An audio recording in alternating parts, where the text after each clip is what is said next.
Nem eu sei quem é, gente, eu esqueci.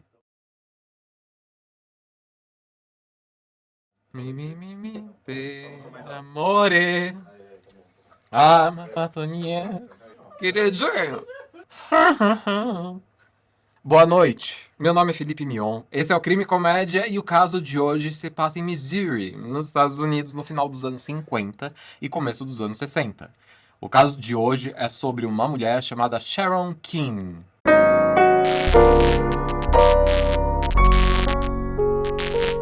A Sharon era uma mulher que cresceu numa cidade pequena de Missouri e ela era descrita como uma mulher que desde pequena queria morar numa cidade grande. Possivelmente trabalhar com filmes, entretenimento, tipo assim, sonho de todo mundo de Hollywood.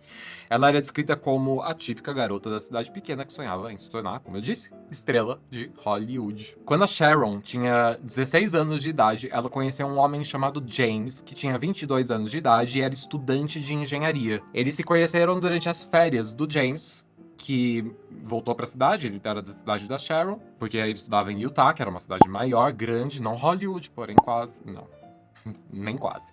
Eles ficaram juntos ao longo das férias de verão, o verão acabou, e o James voltou para a faculdade, certo? Certo. Eventualmente, o James recebeu uma carta da Sharon dizendo que ela estava grávida. Por causa disso, e por causa da época, e por causa da religião do James, que ele era mormon, ele então voltou para a cidade pequena, pediu a Sharon para se converter para a religião dele, mormon, e os dois se casaram. Logo depois do casamento, o casal decidiu morar na cidade onde o James cursava a universidade de engenharia. Assim que eles se mudaram para a cidade onde o James estudava, a Sharon perdeu, infelizmente, o bebê. Mas, eventualmente, ela engravidou novamente e eles acabaram tendo uma filha. A filha do casal nasceu em 1957. A plateia está distraída?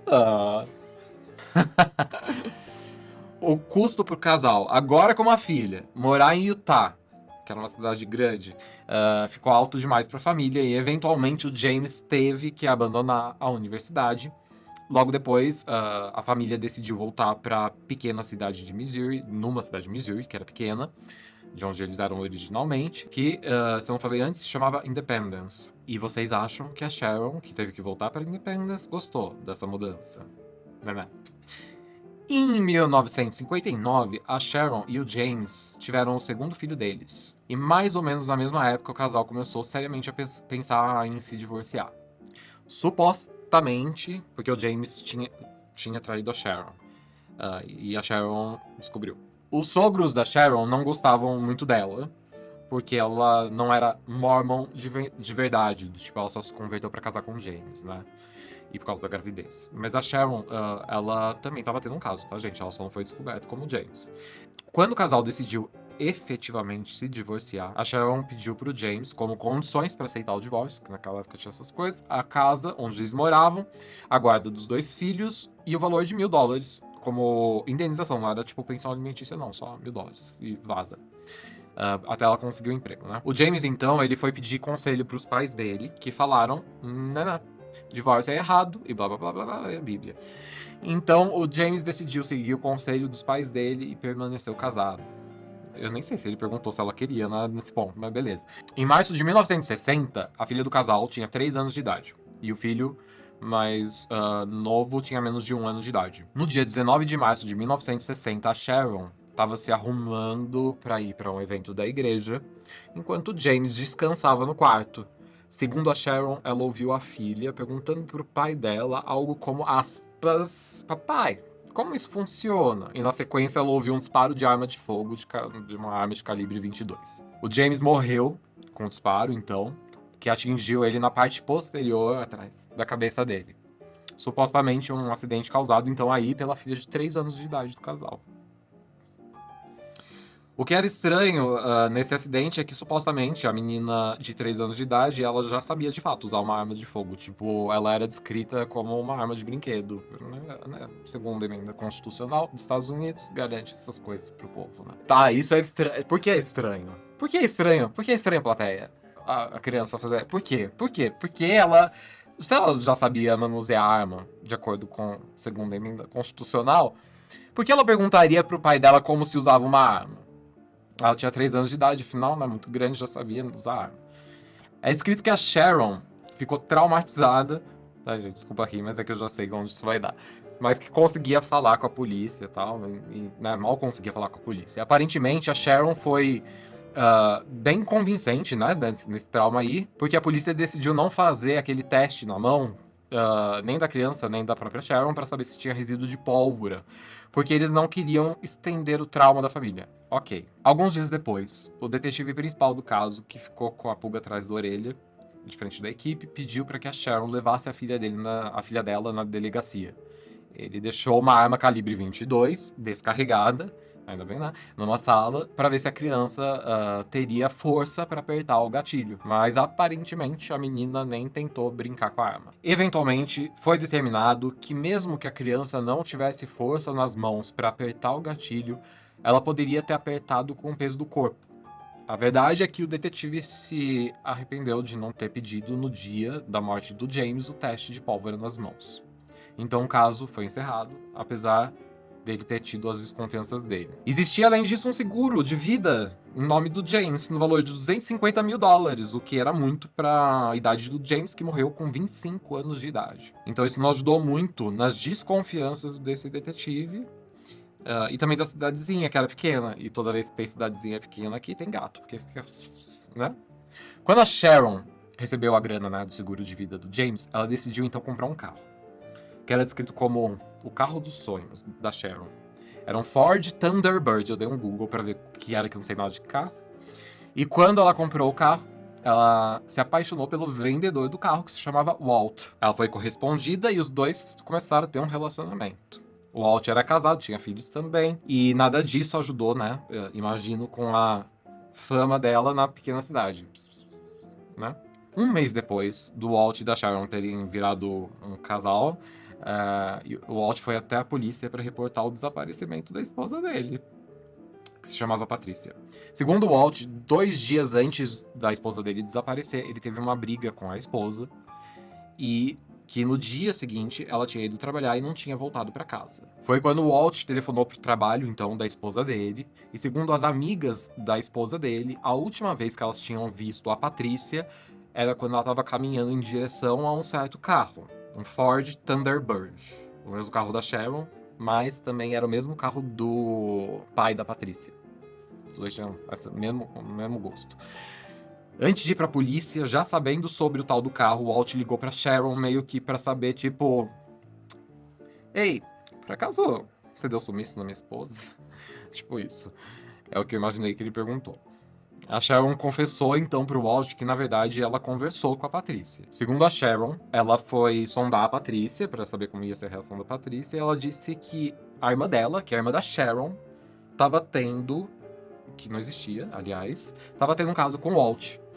A Sharon também disse que, pro Walt, né, que as duas conversaram sobre esse caso da irmã inexistente da Sharon com o Walt, enquanto a Sharon dava carona pra Patrícia até a casa do casal. O casal sendo o Walt e a Patrícia, nesse caso. Mas que ela deixou a Patrícia algumas quadras da casa e não em frente à casa deles, e que ela achava que a Patrícia poderia ter ido para outro lugar para, aspas, esfriar a cabeça. Mais tarde, no caso, foi descoberto que no dia em que o Walt teve a briga com a Patrícia, ele tinha contado sobre o caso extraconjugal para a esposa dele, e que no mesmo dia ele tentou terminar com a Sharon, mas não terminou porque a Sharon disse que estava grávida pro Walt. Então, beleza. Horas depois, depois que o Walt fez esse report de pessoa desaparecida, o corpo da Patrícia foi encontrado numa área rural da cidade, perto de uma fazenda. Ela tinha sido atingida por 3 disparos de arma de fogo, calibre 22, um deles na cabeça. O corpo tinha sido encontrado por um tal de John Blade, que foi uma pessoa que ligou pra polícia pra reportar o corpo, mas que acabou virando aí pessoal de interesse quase suspeito. Porque ele não sabia dizer, de forma muito convincente, o que ele estava fazendo naquela área, que era uma área meio rural, assim, isolada. O John, então, acabou confessando que ele não estava sozinho quando ele encontrou o corpo. Aparentemente, essa área onde ele estava, onde ele encontrou o corpo, era um local meio para casais irem, assim, no carro, se pegar. Mas que a namorada dele tinha dito pra ele que ela não queria se envolver. Então, ele tinha deixado ela primeiro na casa dela, antes de falar com a polícia. No entanto, segundo esse John Blade, ele e a namorada dele não estavam lá no local de pegação pra pra se pegar. Eles estavam no local buscando exatamente pela Patrícia, segundo o John Blade. Porque essa namorada dele era supostamente muito amiga da Patrícia. A polícia disse então, ok, qual que é o nome da sua namorada? Quem era a namorada do John Blade? A Sharon. Pois é, essa mulher tem um monte de macho. Enfim, novela. A polícia então foi até a casa da Sharon. Na casa da Sharon, a polícia encontrou uma caixa de arma, calibre 22, mas que estava vazia. E a Sharon disse que tinha comprado aquela arma para substituir a arma, que também era calibre 22, que tinha sido a arma que tinha matado o marido dela. E que tinha ficado com a polícia. Como a caixa estava vazia, então a polícia perguntou para Sharon onde estava, obviamente, a arma calibre 22. E a Sharon respondeu que ela tinha perdido 2 dias depois de comprar. E pronto. A Sharon foi presa, portanto, né, com essa desculpa, né, meio sarrapada, em 31 de maio de 1960, acusada pelo homicídio da Patrícia e também pelo homicídio do marido dela, o James. Mas as evidências eram todas circunstanciais, literalmente, nem mesmo fizeram uma autópsia no corpo da Patrícia, que era a suposta vítima mais incriminadora para Sharon, né? Porque já tinha passado um tempo do James. A acusação, no julgamento sobre a morte da Patrícia, martelou no fato de que a Sharon era a última pessoa que tinha visto a Patrícia viva e que também era a última pessoa que foi a pessoa que encontrou o corpo, né? Tipo assim, tá meio que na cara. Além disso, a arma, eles martelaram o fato da arma estar desaparecida, mas a defesa da Sharon tinha o argumento, nesse caso, né, que as provas eram circunstanciais, que a prova era a caixa, basicamente, vazia, mas que eles nunca tinham encontrado a arma de fogo, que não havia sido feita autópsia. Já para a defesa da Sharon, todo o caso tinha sido levado à corte por causa só da caixa vazia que a Sharon tinha perdido a arma que ficaria ali. E eles ainda apontaram para o fato de não terem feito a autópsia no corpo da Patrícia. Além disso, a polícia nunca encontrou, como eu disse, a arma do crime, então não era possível presumir que era a mesma arma que havia sumido na caixa encontrada na casa da Sharon. O júri concordou com a defesa e absolveu a Sharon com relação à morte da Patrícia. No julgamento sobre a morte do James, o marido da Sharon, o namorado da Sharon, aquele John Blade que encontrou o corpo da Patrícia, disse que a Sharon tinha pedido para ele matar o marido dela, o James, quando ele estava vivo, em troca de $1.000 pelo serviço. Aqui cabe abrir um parênteses. O tal do John chegou a falar antes do julgamento com a polícia, e a polícia colocou uma escuta nesse John para tentar de alguma forma registrar uma confissão da Sharon. Mas mesmo com a escuta e tendo sido instruído pela polícia, ela não confessou que tinha tentado contratar o John, ou ninguém mais, na verdade, para matar o marido dela. Mesmo assim, o John foi mantido na lista de testemunhas de acusação para relatar essa tentativa de contratação, né? Fechei parênteses, enfim. Os pais do James, o marido morto aí da Sharon, tá falando Patrícia, né? Da Sharon, eles ficaram do lado da Sharon ao longo do julgamento. Eles realmente acreditavam que tinha sido um acidente mesmo. Por causa desse depoimento do John Blade, a Sharon foi condenada à prisão perpétua pela morte do marido dela. No entanto, em apelação, foi revertida 18 meses depois, né, da condenação. E por causa disso, teve que ser agendado um segundo julgamento. Esse segundo julgamento, de novo, foi anulado que nem o primeiro. E aí um terceiro foi agendado, que terminou no que se chama hung jury, ou seja, numa decisão não unânime, e por isso teve que ser agendado um quarto julgamento, gente. Que aconteceria em outubro de 1964, mas quando estava chegando perto do julgamento, a Sharon tinha desaparecido, ela estava respondendo em liberdade. Ela... Apesar, né, deixa eu só explicar, dela tá respondendo em liberdade, ela não podia sair pra tudo quanto é lugar, né, gente? A Sharon tinha deixado os filhos dela com os pais do James, né, o marido falecido, e fugido com um novo namorado, que eu não encontrei o nome, pro México, gente. Onde ela já tinha até mudado de nome pra Janelle, antes de ser presa, por quê? Por homicídio. Pois é. A desculpa dela pra polícia, quando ela foi presa lá no México, que ela tinha ido pro México com o intuito de se casar com esse namorado dela e só, que ela não tava em fuga, era só vacaciones.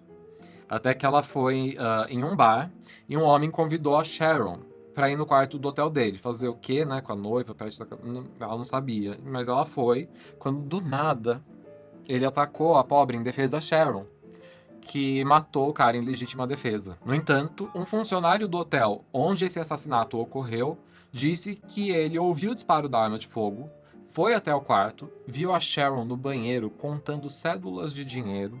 E quando ela viu esse funcionário, ela atirou na direção dele e atingiu, inclusive, ele no braço. Os projéteis desse homicídio no México e tentativa de homicídio desse funcionário foram enviados para os Estados Unidos. E a balística linkou conclusivamente a arma do crime do México com a arma do crime da Patrícia, pelo qual a Sharon foi absolvida. E como ela já tinha transitado, a decisão transitada em julgado, ou seja, já foi o julgamento da Patrícia, sobre a Patrícia, a Sharon não pôde ser acusada de novo pela morte da Patrícia, mas definitivamente foi ela. No México, ela foi julgada e condenada a 10 anos de prisão pela morte do homem do bar. Ela apelou e recebeu 3 anos a mais lá pode, do que inicialmente condenada. Depois dos 13 anos de prisão a serem cumpridos no México, a Sharon então seria deportada e julgada pelo homicídio do marido dela nos Estados Unidos. Mas, gente, a novela não acabou ainda. Em 7 de dezembro de 1969, às 2 horas da manhã, enquanto a Sharon cumpria a pena de prisão no México, a Sharon fugiu da cadeia. Faz 54 anos que ninguém vê a Sharon e esse é o fim do caso. Ela fugiu da cadeia e ninguém nunca vai encontrar a mulher. Ela não cumpriu os 13 anos, ela não foi julgada pelo marido e ela foi absolvida da Patrícia. Caraca, não é uma novela? Esse é um dos casos mais legais que eu gostei de trazer pra cá, gente. Esse foi o caso de hoje. Novela, né? Total. Eu espero ver vocês no próximo episódio e tchau, gente!